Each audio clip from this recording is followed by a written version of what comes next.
45 days, that's how long some European countries require for advance notice to move military equipment across Allied borders. The United States, 4 hours. Presidential authority, done. This is a technical audit of two military systems, NATO Europe versus the United States. 5 capability pillars, direct comparisons, operational consequences. This isn't a critique of European soldiers or commanders. It's an assessment of infrastructure, industrial capacity, and logistics architecture. We'll examine strategic lift, aerial refueling, intelligence networks, ammunition production, and cross-border mobility. The data confirms what defense planners know. Deployment speed means nothing without sustainment capacity. Sources include UK Defense Committee assessments, NATO official statements, IISS reports, and US Air Force posture documents.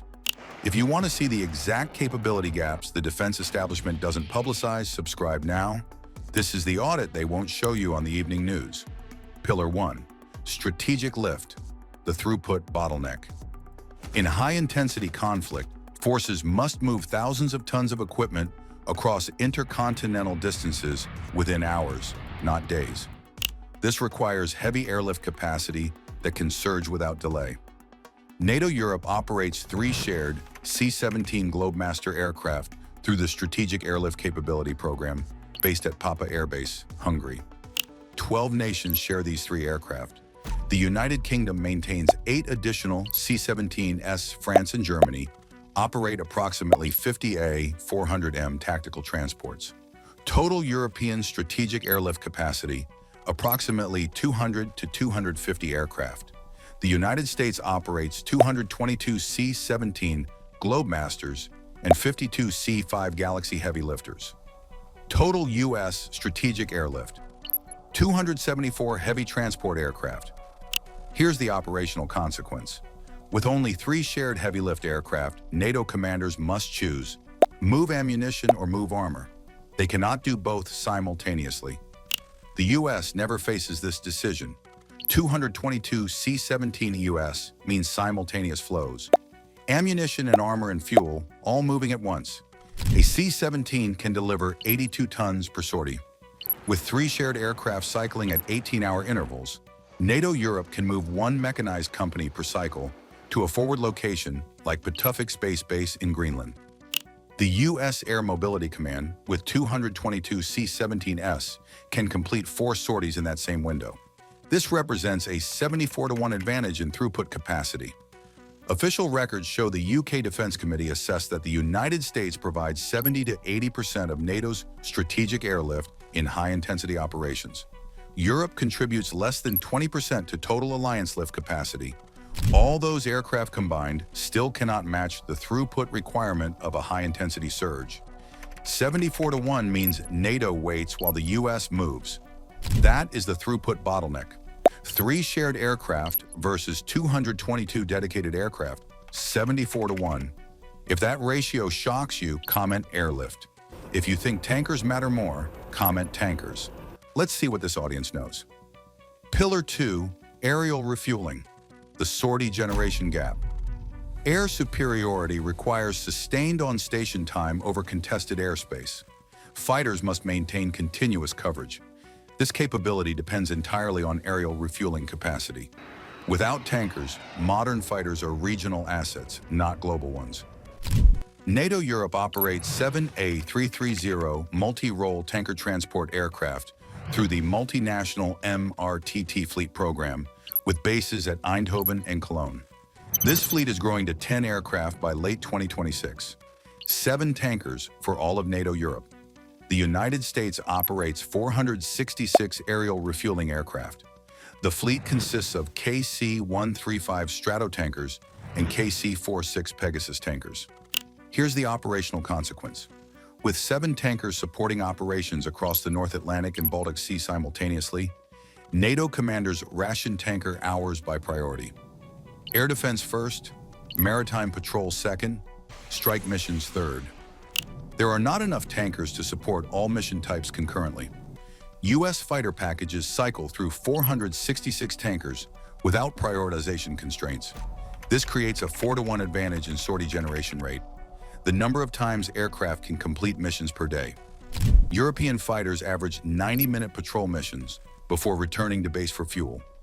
U.S. fighters maintain continuous 10-hour coverage through constant tanker cycling. The Sortie generation rate determines operational tempo. 7 tankers cannot sustain high-intensity operations across multiple theaters. 466 tankers can. A refueling gap doesn't just mean fewer flights. It means contested airspace where the adversary holds the initiative. That is the Sortie generation gap. 7 tankers versus 466 tankers. Pillar 3, Intelligence Networks, the satellite backbone. Modern combat requires persistent intelligence, surveillance, and reconnaissance across all domains. Forces need real-time battlefield awareness to coordinate strikes, avoid fratricide, and exploit enemy vulnerabilities. This requires space-based sensors and secure satellite communications that cannot be jammed or degraded. NATO Europe operates 14 E-3A WACS, airborne early warning aircraft, based at Geilenkirchen, Germany. These aircraft provide airborne radar coverage using technology from the 1980s. NATO plans to replace them with 6 E-7 wedge-tail aircraft starting in 2031, a U.S.-designed platform. Europe also operates civil satellite systems like Copernicus for imagery, though these are not optimized for real-time military targeting or secure in contested electromagnetic environments. The United States provides GPS with military-grade encryption, approximately 30 RQ-4 Global Hawk unmanned surveillance aircraft, SBIRS missile warning satellites, and AEHF/MUOS secure satellite communication constellations. These systems deliver persistent, jam-resistant coverage that operates continuously regardless of weather or time of day. Here's the capability gap. European forces share battlefield data through Link 16 tactical data links. Link 16 only works if secure military satellite communications carry the data between widely dispersed forces. The U.S. provides this satellite backbone, the infrastructure layer that makes Link 16 functional. Europe fields limited national systems. France operates the Syracuse satellite network. That represents the extent of European independent military satellite communications. The data confirms the dependency. According to NATO exercises, European forces rely on U.S. satellite networks for 40 to 50% of their common operating picture. The UK Defense Committee states directly, European NATO members continue to rely heavily on U.S. defense capabilities, particularly in strategic enablers, including intelligence and satellite communications. Without this satellite backbone, the C-17S and tankers become isolated assets with no coordination capability. Turn off U.S. satellites and NATO's common operating picture goes dark. European systems contribute, but the backbone infrastructure is American. When satellite access is denied, operational coordination collapses. That is the satellite backbone gap. 14 aging radar planes versus persistent space-based coverage. If you want military analysis the mainstream media won't show you, subscribe. This channel breaks down the capabilities no one else is auditing. Pillar 4, ammunition production, the industrial threshold. Hardware is only half the audit. The real breaking point is industrial math. High-intensity conflict consumes ammunition at rates that far exceed peacetime production capacity. Once consumption outpaces production, every shell fired permanently reduces combat power until resupply arrives. Sustained operations require either massive pre-positioned stockpiles or production capacity that matches burn rates. Most NATO planning assumes the former exists. It does not. European artillery production currently operates at 8 to 12,155 millimeter shells per month. The EU's Act in Support of Ammunition Production allocated 500 million euros to increase capacity, but factories are still scaling up. Patriot air defense missile production lead times run 12 to 24 months from order to delivery. The United States produces 40,155 millimeter shells per month, with production ramping to 100,000 per month by mid-2026. The U.S. also maintains forward-deployed ammunition stockpiles, what planners call the Iron Mountain. Shells, Patriots, and precision munitions are pre-positioned in theater before conflict begins. Here's the industrial threshold. Artillery batteries and sustained combat fire approximately 2,000 shells per day across 10 batteries. That's 60,000 shells per month of consumption. U.S. production at 40,000 per month, combined with pre-positioned stockpiles, covers this burn rate. European production at 8 to 12,000 shells per month doesn't cover even half of the consumption rate. Once ammunition consumption exceeds production, the resupply timeline becomes the battlefield. Europe crosses this threshold immediately. The U.S. does not. Europe operates just-in-time logistics. Order what you need, ship it when you need it. The U.S. operates pre-positioned logistics. Stockpiles are already forward deployed before the first shot is fired. Official records show that Bruegel data confirms Europe spends 50.7% of its defense procurement budget on U.S. equipment through foreign military sales. When European stockpiles deplete, replacement orders go to American factories with 12 to 24-month lead times. The consequence, within weeks of sustained operations, European forces depend on U.S. ammunition stockpiles. Within months, they depend on U.S. production capacity. An ammunition shortage doesn't delay operations, it ends them. That is the industrial threshold gap. Just-in-time logistics versus the Iron Mountain. Pillar 5, cross-border mobility, the administrative friction. If you're still watching, you already understand more about NATO logistics than most defense journalists. You care about the reality of the mission, not the headlines. Here's the final friction point. Rapid reinforcement requires moving heavy forces across borders without administrative delays. In a crisis, every hour of delay matters. This capability depends on pre-approved routes, load-rated infrastructure, and unified logistics systems. European NATO members operate 10-plus different main battle tank types. Leopard 2 variants, Challenger, Leclerc, Ariete, and others. The data confirms that according to IISS analysis, this platform fragmentation increases repair times 2 to 3 times compared to unified U.S. fleets. Each tank type requires different spare parts, different maintenance procedures, different supply chains. Some EU member states require 45 days advance notice for military equipment movements across borders.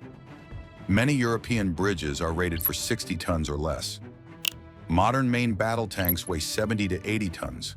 Convoys face weight restrictions, mandatory rerouting, and border processing delays of 24 to 72 hours, even with advanced coordination.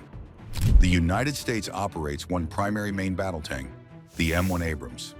Unified platform, unified spare parts supply chain, unified maintenance procedures, cross-border movements within U.S. operational areas require presidential authority, 4-hour turnaround from request to authorization.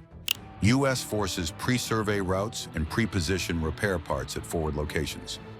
Here's the administrative friction. A 50-pound spare part for a European tank can take 19 days to move 400 miles due to customs and cross-border clearances. The same repair part for a U.S. tank ships from the nearest pre-positioned stock within hours. No customs, no cross-border permissions. In the event of a mechanical failure, the repair timeline is determined by the spare part supply chain. A tank that cannot be repaired is not delayed. It is effectively removed from the fight without the enemy firing a shot. The EU's PESCO military mobility initiative aims to create pre-approved military corridors across Europe. But official records show that exercises like Defender Europe continue to demonstrate 24 to 72-hour border delays even with this framework in place. The operational consequence, European operational tempo degrades not from enemy action, but from administrative friction built into the system. 45-day advance notice requirements versus 4-hour presidential authority means the calendar becomes the enemy. That is the administrative friction gap. Fragmented systems versus unified command authority. The operational audit. Here's what the capability assessment shows across all 5 pillars. Strategic airlift, 74 to 1. The United States can deliver 74 sorties for every one European sortie in comparable high-intensity scenarios. Aerial refueling, 466 to 7. 80% of Alliance refueling capacity is American. Intelligence networks, 100% U.S. backbone dependency. European systems contribute collection, but the common operating picture runs on American satellites. Ammunition production, 4-1. U.S. production and pre-positioned stocks outpace European production by a factor of 4. Cross-border mobility, 45 days versus 4 hours. European administrative requirements versus American presidential authority.